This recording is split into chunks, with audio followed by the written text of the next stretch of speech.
आप सबको नमस्कार। शुभ संध्या। सार्थक government job point YouTube channel आप सभी लोगों का हार्दिक स्वागत करता है। चैनल पर नए हैं तो चैनल को सब्सक्राइब, वीडियो को लाइक, शेयर ये 3 कार्य कर लीजिएगा और बेल आइकन दबा करके रखेंगे तो आपको नोटिफिकेशन मिल जाएगा और आप उसे शेयर कर पाएंगे।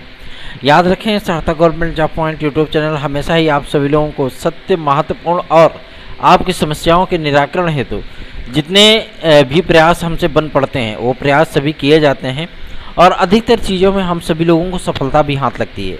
वीडियो बहुत ज़्यादा इम्पोर्टेंट होने वाली है, इसलिए आप सभी लोग इस वीडियो में एंड तक ज़रूर बने रहें। चैनल को शेयर कर दें, वीडियो को लाइक कर दें और चैनल सब्सक्राइब भी करें, ठीक है ना।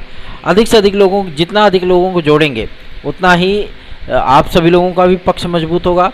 साथ ही साथ जो हमारे बीएड के भाई बंधु हैं जो प्राथमिक शिक्षक भर्ती में अपने आप को सम्मिलित कराना चाहते हैं, हम आपको लखनऊ नहीं बुला रहे हैं, हम आपको प्रयागराज नहीं बुला रहे हैं, हम आपको कहीं नहीं बुला रहे हैं। सिर्फ और सिर्फ आप सभी लोगों को कह रहे हैं कि वीडियो को अधिक से अधिक शेयर किया करें ताकि हम लोगों की जो बातें हैं वो अधिक से अधिक विद्यार्थियों के बीच में पहुँचे। और जब ढेर सारे विद्यार्थियों का ग्रुप एक बन जाएगा ना, तो हम जो भी कैंपेन चलाएंगे, जो भी आंदोलन करेंगे, जो भी चीज़ें कहेंगे कि आप ट्विटर पे ये करिए, फेसबुक पे ये करिए, तो कम से कम अगर 50,000 60,000 विद्यार्थियों का ग्रुप आप सभी लोग बना दें तो जाहिर सी बात है एक बेहतरीन विकल्प के तौर पे सामने आएगा। क्योंकि शासन और सरकार में 2 फर्क होता है। शासन हो जाता है स्टेट गवर्नमेंट, सरकार हो जाती है केंद्र सरकार, ठीक है ना। तो इसलिए है कि मतलब इन दोनों लोगों पर दबाव बनाने के लिए हमेशा ही नेताओं को संख्या बल की आवश्यकता पड़ती है। यदि आप में संख्या बल है तो जाहिर सी बात है कि बेहतरीन विकल्प के तौर पे आप लोगों का सारा मार्गदर्शन भी आता है और आपकी समस्याएं भी निराकृत हो जाती हैं। तो इसलिए मैं आप सभी लोगों से रिक्वेस्ट करता हूं बारंबार कि अधिक से अधिक लोगों को जोड़िए। बीएड विद्यार्थियों की एकजुटता ही आप सभी लोगों का रिजल्ट बदल सकती हैं। चलिए खबरों की शुरुआत कर लेते हैं। पहली अपडेट है कि आप सभी लोगों को जो शिक्षा सेवा चयन आयोग का ड्राफ्ट है वो तो दिख ही गया होगा, क्योंकि कुछ यूट्यूब चैनल वाले रहते हैं जो कि सिर्फ वीडियो बनाने का ही काम करते हैं, तो आपको ड्राफ्ट दिख गया होगा। ड्राफ्ट में एक शिक्षक सेवा नियमावली भी बनाई गई है जो कि संशोधित शिक्षक सेवा नियमावली सन 2023 के नाम से जानी जाएगी, जिसे आप बोल सकते हैं कॉमन शिक्षक सेवा नियमावली 2023। उसमें जो प्राथमिक की भर्तियां हैं, जो आपकी मिडिल की भर्तियां हैं, एडेड की भर्तियां हैं, अल्पसंख्यकों विद्यालयों की भर्तियां हैं, साथ ही साथ संस्कृत माध्यमिक विद्यालयों की भर्तियां हैं और आप सभी लोगों को मैं बता दूं असिस्टेंट प्रोफेसर की भर्तियां हैं, आपका टीजीटी पीजीटी है। ये तमाम भर्तियां इसमें एक ही शिक्षक सेवा नियमावली पर की जाएंगी। अब आप ये सोचेंगे कि एक शिक्षक सेवा नियमावली किसी इतनी सारी भर्तियों के लिए एक शिक्षक सेवा नियमावली कैसे हो सकती है, तो उसमें बाकायदा उपखंड जोड़ करके काम किया जाएगा। मेन मुद्दा ये फंसता है कि बीएड के विद्यार्थियों को लेकर के प्राथमिक शिक्षक भर्ती होगी अथवा नहीं, इस बार टीईटी में इन लोगों को मौका मिलेगा कि नहीं। तो मैं आप सभी लोगों को बता दूं 45 दिन से लेकर के 65 दिन, 75 दिन, 85 दिन, 95 दिन, कुछ भी समय लग जाए, ठीक है ना। लेकिन एनसीटी इतनी आसानी से भी अपना गाइडलाइन देने वाली नहीं है, ठीक है। नपा तुला सा जवाब है, सीधी बात बता रहा हूँ आपको, ठीक है। क्योंकि केंद्र सरकार के पूरे दबाव में इसमें एनसीटी है और उसका संशोधित जो ऐसा नहीं है कि हम लोग गुइयाँ छील रहे हैं वहाँ पे मज़े ले रहे हैं, है ना, हो हल्ला करने में, नारीबाजी करने में, और जो है मतलब हम लोगों को धूप में तपने का शौक़ नहीं है। आप सभी लोगों के अधिकारों के लिए लड़ रहे हैं, ठीक है ना। और ऐसा नहीं कि हम नौकरी पा गए तो हम आपके अधिकारों के लिए नहीं लड़ सकते। हम आपके यदि अधिकारों के लिए लड़ रहे हैं तो आपके सहयोग की भी अपेक्षाएँ करते हैं। आप सभी लोग जितना अधिक सहयोग करेंगे उतना ही मजबूत होंगे हम, ठीक है। हम आपसे यही नहीं करेंगे आप धन दीजिए, धन अपने पास रखिए, ठीक है ना, आपको काम देगा क्योंकि आप बेरोजगार हो। लेकिन कम से कम मोरल सपोर्ट तो कर सकते हो ना कि हाँ आपके जो चैनल आपकी आवाज़ उठा रहा है। हर जगह से तो आप सभी लोगों को निराशा आ रही है। कोई कह रहा है एनसीटी ने अपना रूल बदल दिया, कोई कह रहा है एनसीटी ने अपनी गाइडलाइन जारी कर दी, कोई कहता है बीएड से प्राथमिक शिक्षा बाहर हो गया, ऑफिशियल आदेश जारी हो गया। ये तमाम चीज़ें आप सभी लोगों को देखने के लिए मिलती होंगी और विद्यार्थी परेशान होकर के मेरे पास जो है मैसेजेस करते हैं, वो स्क्रीनशॉट भेजते हैं। कुछ लोग एनसीटी की और एमएचआरडी की मीटिंग करा देते हैं। मीटिंग कराने के बाद आपको एक वायरल जो है नोट देखने के लिए मिल जाता है जिसमें सन 2023 तक के विद्यार्थियों को एलिजिबल करने की बात कही जाती है। अरे भैया, सन 2023 वाले अगर एलिजिबल कर दिए जाएंगे एक बात मैं कह रहा हूँ कि अगर वो एलिजिबल कर दिए गए तो जो नए 17वां में एडमिशन वाले हैं वो बेचारे कहाँ जाएंगे, वो का हौदक तरह मुन दिए जाएंगे, है ना। तो ऐसी कोई भी चीज़ें फिलहाल तो संभावनाओं से परे हैं, लेकिन एक उम्मीद बन रही है, जो बीच का रास्ता निकालने की बात कही जा रही है। क्योंकि भैया देखो, शिक्षा जो नीति बनाई गई है, न्यू एजुकेशन पॉलिसी, उसमें बीएड कोर्स को ही प्रायोरिटी दी गई है, जिसमें आप सभी लोगों का ट्रेडिशनल कोर्स मतलब 2 वर्ष का, और आप सभी लोगों का इंटीग्रेटेड कोर्स मतलब 4 वर्ष का, ये सारी चीज़ें चलेंगी। कि कुछ विद्यार्थी अगर ग्रेजुएशन के बाद, अभी क्या हमारी शिक्षा व्यवस्था है 10+2+3, ठीक है ना, लेकिन अब आगे वाले समय में क्या आने वाली है 10+2+4, ये आपकी शिक्षा व्यवस्था आने वाली है, ठीक है ना। मतलब इंटरमीडिएट के बाद भी आप ग्रेजुएशन के साथ ही आप बीएड भी कर सकते हो, ये चीज़ें आ रही हैं। तो नई शिक्षा नीति, न्यू एजुकेशन पॉलिसी आपके फेवर में है। सर्वोच्च न्यायालय के आदेश में काफ़ी सारे विरोधाभास भी हैं, ठीक है ना। जो पुरानी आपकी 2010 के पहले की भर्तियां हैं, 10 के बाद की भर्तियां हैं, ठीक है ना, 28 जून सन 2018 के बाद की भर्तियां हैं, उसके विषय में सर्वोच्च न्यायालय ने कोई कमेंट नहीं किया है, पहला। दूसरा ये कि मतलब इन्होंने बीएड बेरोजगारों को अनएलिजिबल माना है प्राथमिक शिक्षक भर्ती से। अनएलिजिबल क्यों माना है, उसके साथ में क्या कहा है, उसके साथ में भी सर्वोच्च न्यायालय ने यही कहा है कि यदि आप इनको लाना ही चाहते थे तो आप इनको कानून के मुताबिक लेके आते। तो चलो ठीक है, 3-4 संशोधन हो ही चुके हैं, चलो एक आरटीई एक्ट में एक और संशोधन भले। अध्यादेश की मांग विद्यार्थी कर रहे हैं कि हमें अध्यादेश लाया जाए और सारी चीज़ें जो है वो की जाएँ।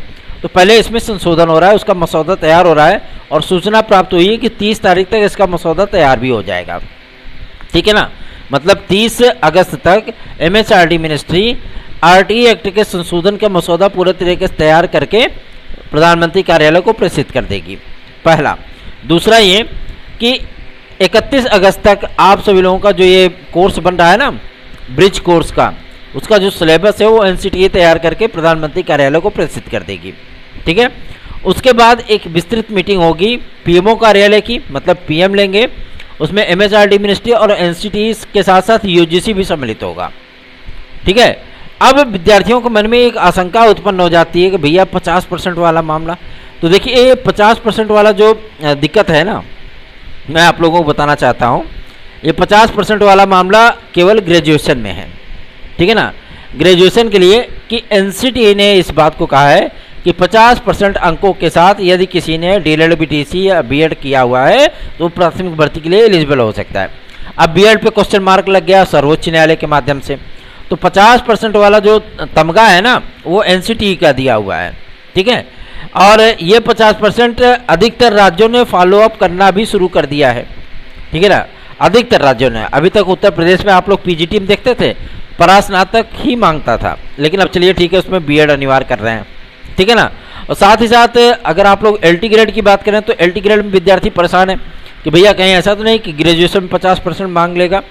तो ग्रेजुएशन में 50% मांगने के लिए आप सभी लोगों को बता दूं, ऐसा कोई भी प्रस्ताव अभी तक लोक सेवा आयोग के माध्यम से नहीं प्रेषित किया गया है और न ही माध्यमिक शिक्षा मंत्रालय की तरफ से आया है। लेकिन इसके पहले मैं बीएड विद्यार्थियों की बात कर लेना चाहता हूँ। सबसे बड़ी चीज़ यह है कि नए शिक्षा सेवाचयन आयोग के ड्राफ्ट में जो बेसिक शिक्षा नियमावली बनाई गई है 1982 की, जो संशोधित नियमावली बनाई गई है, उसमें बीएड विद्यार्थियों को भी प्राथमिक और उच्च प्राथमिक में सम्मिलित किया गया है, ठीक है ना। कि मतलब ये एलिजिबल होंगे टीईटी परीक्षा में सम्मिलित होने और नई शिक्षक भर्तियों में सम्मिलित होने के लिए।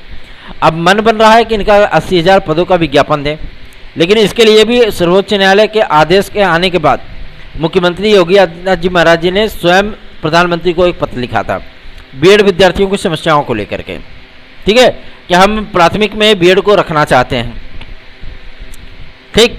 अब समस्या इस बात की आ रही है कि नई शिक्षा नीति के तहत जो नियम कानून बनाए जा रहे हैं, क्योंकि इसको लागू होना है 2026 से, ठीक है ना, तो ये सारी चीज़ें आपकी एकदम कन्फर्म हो जाएंगी, ठीक। आपको इसमें चिंतित होने की आवश्यकता नहीं है। हम लोगों के भी काफ़ी सारे तर्क वितर्क है और जो पॉजिटिव इंटेंट मिल रहा है हम लोगों को, चाहे वो सेंट्रल की तरफ से चाहे वो स्टेट गवर्नमेंट की तरफ से, ठीक है ना, कि अधिकारियों को मंत्रियों को, क्योंकि हम लोगों को जब प्रदर्शन होता है लखनऊ में इसमें ज़बरदस्त प्रदर्शन है, ठीक है ना।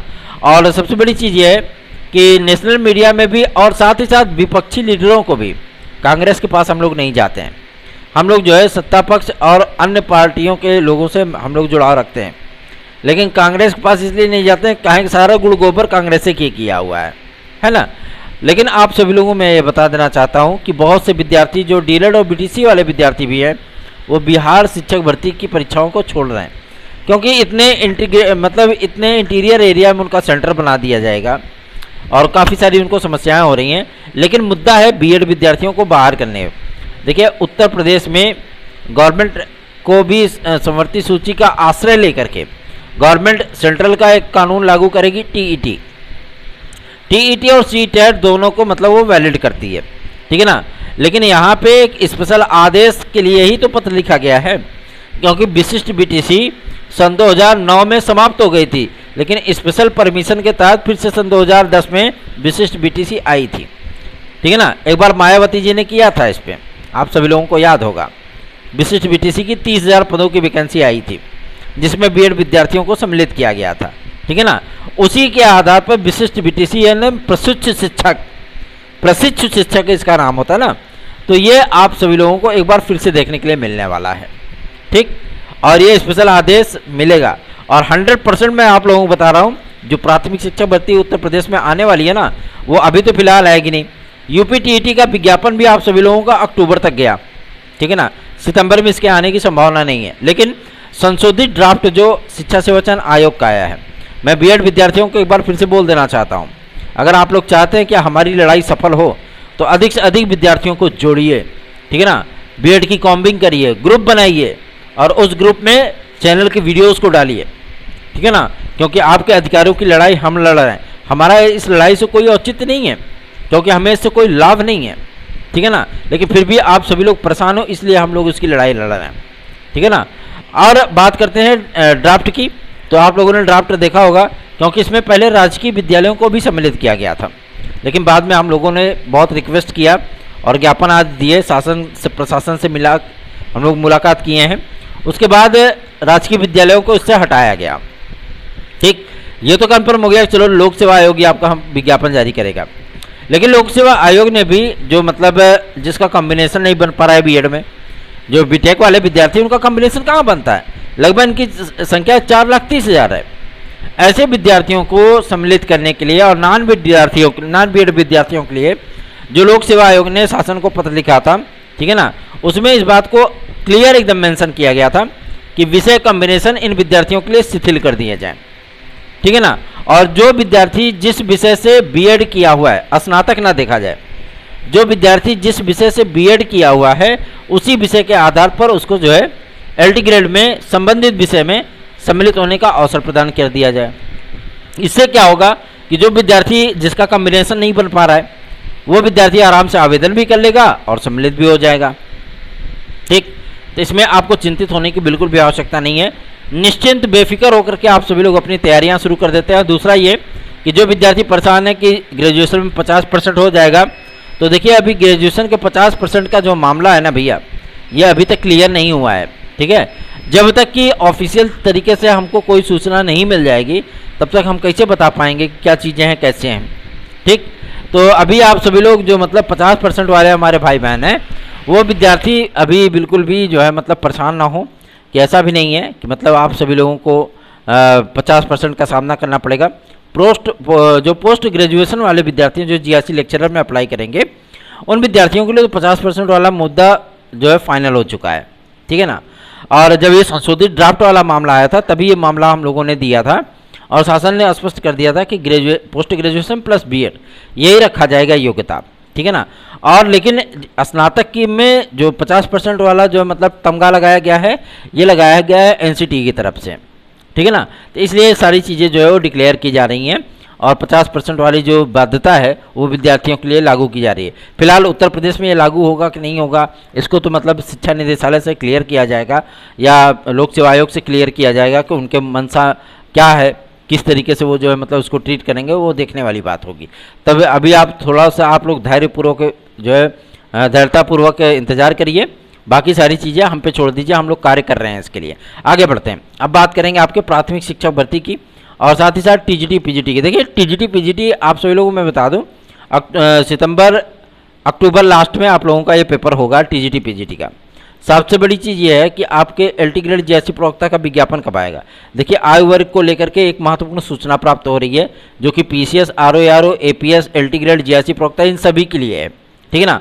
आयु वर्ग को लेकर के एक महत्वपूर्ण सूचना ये प्राप्त हो रही है कि आगामी समय में मतलब 28 तारीख को एक महत्वपूर्ण मीटिंग होगी शासन स्तर पे, ठीक है, जिसमें लोक सेवा आयोग, माध्यमिक शिक्षा मंत्रालय, माध्यमिक शिक्षा विभाग, बेसिक शिक्षा विभाग, प्राविधिक शिक्षा विभाग, मतलब जितने भी आपके शिक्षा विभाग होते हैं सारे के सारे अधिकारीगण उसमें सम्मिलित होंगे और एज रिलैक्सेशन के मुद्दे को लेकर के वहीं पर तत्काल फैसला हो जाएगा, ठीक है। तो आपको चिंतित होने की बिल्कुल भी आवश्यकता नहीं है। गवर्नमेंट आपको एक रसगुल्ला और दे सकती है, मतलब आप लोगों को जो है एज रिलैक्सेशन प्रोवाइड कर सकती है, ठीक। और पुलिस प्रोन्नति बोर्ड के लिए भी सूचना प्राप्त हो गई है कि 27 तारीख तक के जो ये फर्म और चयन की जो प्रक्रिया चल रही है वो समाप्त कर दी जाएगी और सितंबर लास्ट में मतलब 24 सितंबर के बाद आपका ये विज्ञापन पुलिस कांस्टेबल और यूपीएसआई का विज्ञापन जारी होगा, ठीक है ना। और 1 महीने का वक्त मिलेगा आप लोगों को फॉर्म भरने का। आज भी लोक सेवा आयोग के जन सूचना अधिकारी महोदय से हम लोगों ने जब मुलाकात की, क्योंकि हम लोगों को लगातार मिलना ही पड़ेगा तभी आपका विज्ञापन एलटी ग्रेड जेएससी का आएगा। उन्होंने इस बात को स्पष्ट कर दिया कि हमने 3 लेटर भेजे हैं, एक विषय कम्बिनेशन को लेकर के, दूसरा एज रिलैक्सेशन को लेकर के, तीसरा जो है शैक्षिक अर्हताओं को लेकर के, क्योंकि डीम्ड यूनिवर्सिटी या ओपन यूनिवर्सिटियों के डिग्रियों को लेकर के थोड़े से सवाल हैं मन में, उनको क्लियर करना चाहते हैं। ये सारी चीज़ें क्लियर होने के बाद हम कोशिश करेंगे, हम सितंबर में विज्ञापन जारी करते हैं। 30 तारीख तक आप सभी लोगों के अध्याचन, अपडेटेड अध्याचन शिक्षा निदेशालय के माध्यम से वो प्रेषित किए जाएंगे लोक सेवा आयोग को, ठीक है। और टीजीटी में आप लोगों के पद बढ़ रहे हैं, उसमें कोई दो राय नहीं, चिंतित बिल्कुल मत होइए। और रही बात वेटिंग लिस्ट की, तो वेटिंग लिस्ट के लिए भी आप सभी लोगों को थोड़ा सा भी इंतज़ार करना होगा, ठीक है ना, क्योंकि ये इंतज़ार आप सभी लोगों का ज़्यादा लंबा नहीं होगा, क्यों 26 तारीख 27 तारीख तक आपका वेरिफिकेशन चलेगा। 371 पदों का वेरिफिकेशन कंप्लीट हो चुका है, जो समायोजन होगा जिन विद्यार्थियों का, उनका वेरिफिकेशन कंप्लीट हो चुका है और इनकी लिस्टिंग हो रही है कि कितने विद्यार्थी छूट गए थे जिनको समायोजित किया जाना है, ठीक। तो चिंतित बिल्कुल मत होइए।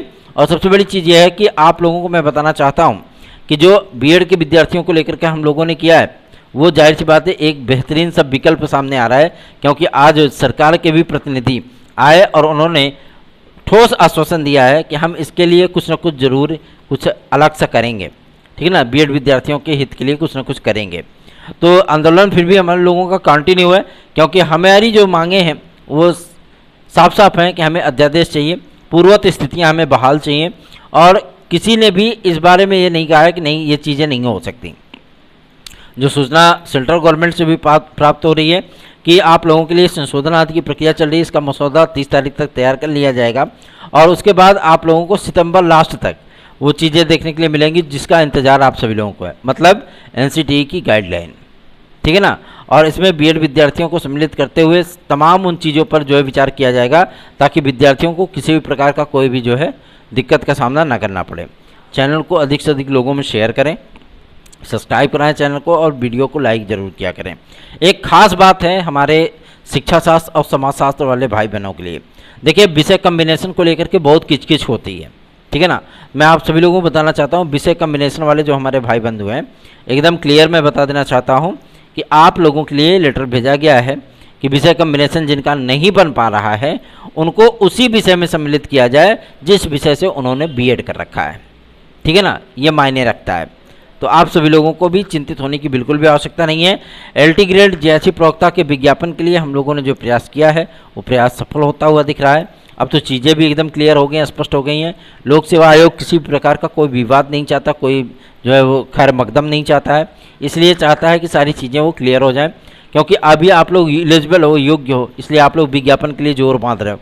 लेकिन जो विद्यार्थी डिग्री होते हुए भी अनएलिजिबल हैं, सोचिए उनके दिल पे क्या बीत रही होगी। तो थोड़ा सा उनके भी हक अधिकार की बात कर लिया जाए तो क्या गलत है?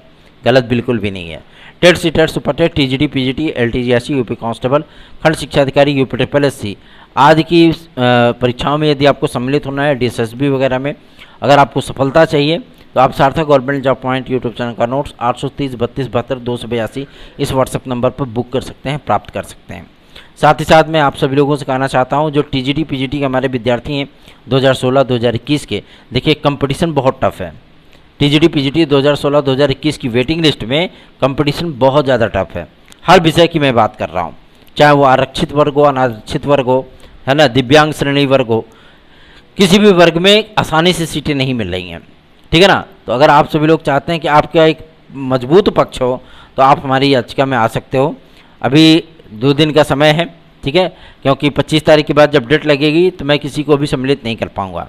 आप लोग चाहते हैं अगर आपका कुछ भला मैं कर सकूं तो आप हमारे साथ आ सकते हैं 830 32 72 282 इस व्हाट्सएप नंबर पर जुड़ करके। धन्यवाद, शुभ रात्रि।